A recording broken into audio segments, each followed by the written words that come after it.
স্বরূপনগরে প্রকাশ্যে এবার তৃণমূলের গোষ্ঠী কোন্দল। তৃণমূল বিধায়ক বীণা মণ্ডলের বিরুদ্ধে পড়ল ফ্লেক্স। স্বরূপনগরে কালা দিবস পালন তৃণমূলের নেতাকর্মীদের একাংশের, আর এই কালা দিবসের অনুষ্ঠানে তৃণমূল বিধায়কের বিরুদ্ধে ফ্লেক্স দেওয়া হয়েছে। নিজের স্বার্থ চরিতার্থ করতে কর্মীদের একাংশকে লাঞ্ছনা করছেন বিধায়ক, এরকমই অভিযোগ করছেন বিক্ষুব্ধরা। যারা ফ্লেক্স দিয়েছে তারা তৃণমূলের কেউ নয় বলে দাবি করেছেন তৃণমূল ব্লক সভাপতি।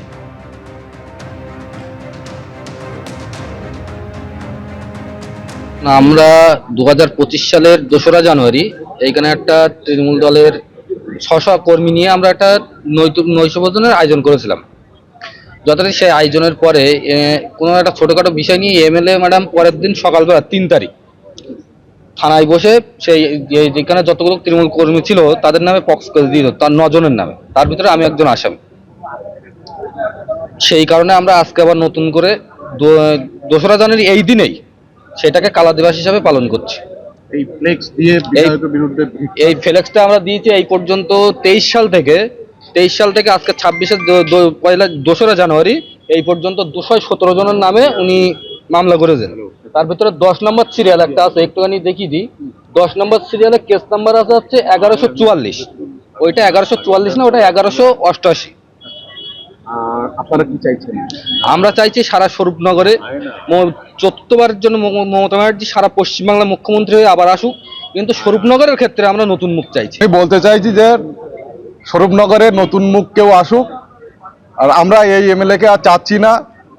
আর যতটা যে সক্রিয় যারা আমাদের বালতি পঞ্চায়েতের কর্মী, পুরো স্বরূপনগরের কর্মী যারা আছে, সব এইসব কেস টেস দিচ্ছে, পস্কো কেস দিয়েছে, তার দিয়ে আমরা কালা দিবস আজকে 2রা জানুয়ারি পালন করছি। আগামী বছরেও এই দিনেই আমাদের ছেলেদেরকে 17 জনকে এরকম পস্কো কেস দিয়েছিল।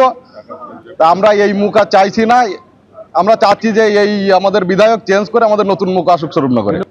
অর্থাৎ তৃণমূল নেতাকর্মীদের একাংশ যারা বিক্ষুব্ধ তারা বলছেন যে স্বরূপনগরে নতুন কোনো মুখ আসুক, আর তৃণমূলের ব্লক সভাপতি তিনি বলছেন যারা ফ্লেক্স দিয়েছে তারা তৃণমূলের কেউ নয়।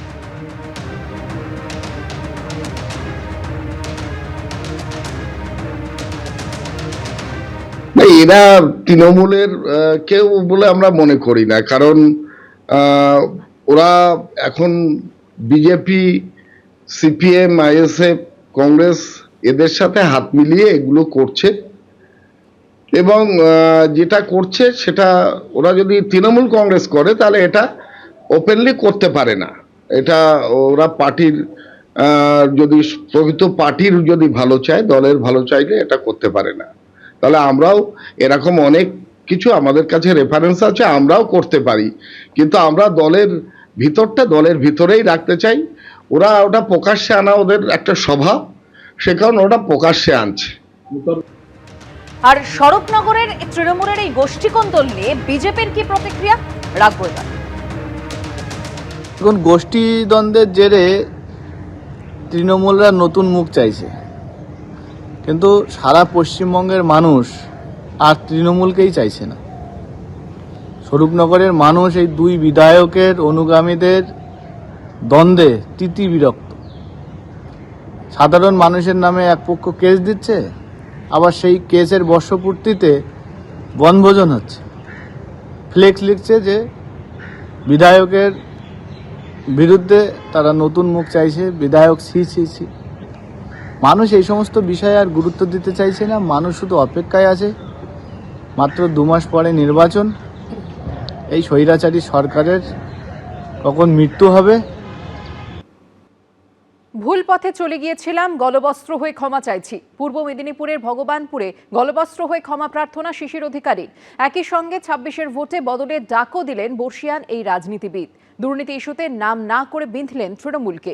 শিশির অধিকারীর এই আক্রমণের পাল্টা জবাব দিয়েছে তৃণমূল। বাংলার মুখ্যমন্ত্রী আমরাই তো করেছিলাম, এই মাটি ছুঁয়ে আপনাদের কাছে ক্ষমা চাইছি। 2 দশকের বেশি সময় তৃণমূল করেছেন। পূর্ব মেদিনীপুরে একদা তিনিই ছিলেন তৃণমূলের কাণ্ডারি। যদিও 5 বছর আগেই তৃণমূলের সঙ্গে দূরত্ব তৈরি হয়েছিল তাঁর। এবার সেই শিশির অধিকারী বিজেপির মঞ্চে দাঁড়িয়ে ক্ষমা চাইলেন। শুক্রবার পূর্ব মেদিনীপুরের ভগবানপুরের ইটাবেরিয়ায় বিজেপির যোগদান কর্মসূচি ছিল। সেই কর্মসূচিতে আমন্ত্রিত ছিলেন বর্ষিয়ান নেতা ও কাঁথির প্রাক্তন সাংসদ শিশির অধিকারী। সেখানেই গলবস্ত্র হয়ে মঞ্চ ছুঁয়ে ক্ষমা চাইলেন তিনি।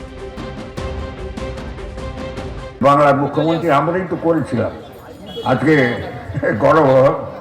গলবস্ত্র হয়ে একবারে গলবস্ত্র হয়ে আপনাদের কাছে আমি থাকতে পারবো না, আমার দাঁড়াবার এখন শক্তি খুব কমে গেছে।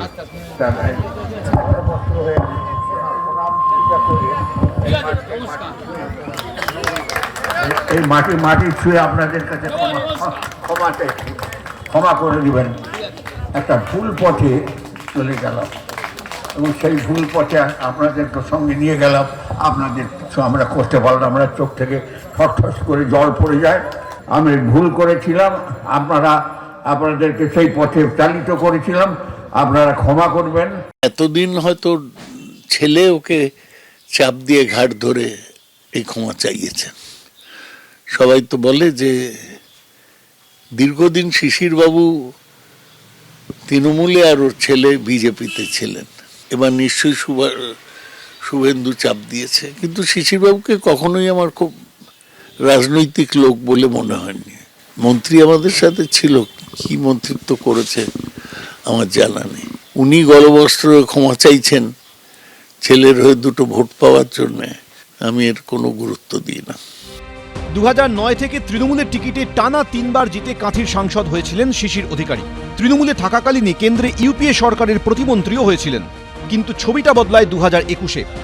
নন্দীগ্রাম থেকে বিজেপির টিকিটে জিতে বিধায়ক ও বিরোধী দলনেতা হন ছেলে শুভেন্দু অধিকারী। বিধানসভা ভোটের আগে এগরায় অমিত শাহের সভামঞ্চে দেখা গেছিল শিশির অধিকারীকে। এরপরই তৃণমূলের সঙ্গে দূরত্ব বাড়তে থাকে তার। দুয়ারে আরও এক বিধানসভা ভোট। 26-এর বিধানসভা ভোটের আগে সেই শিশির অধিকারী গলবস্ত্র হয়ে ক্ষমা চাইলেন। শুধু তাই নয়, একই সঙ্গে 2026-এ সরকার বদলের ডাক দেন তিনি।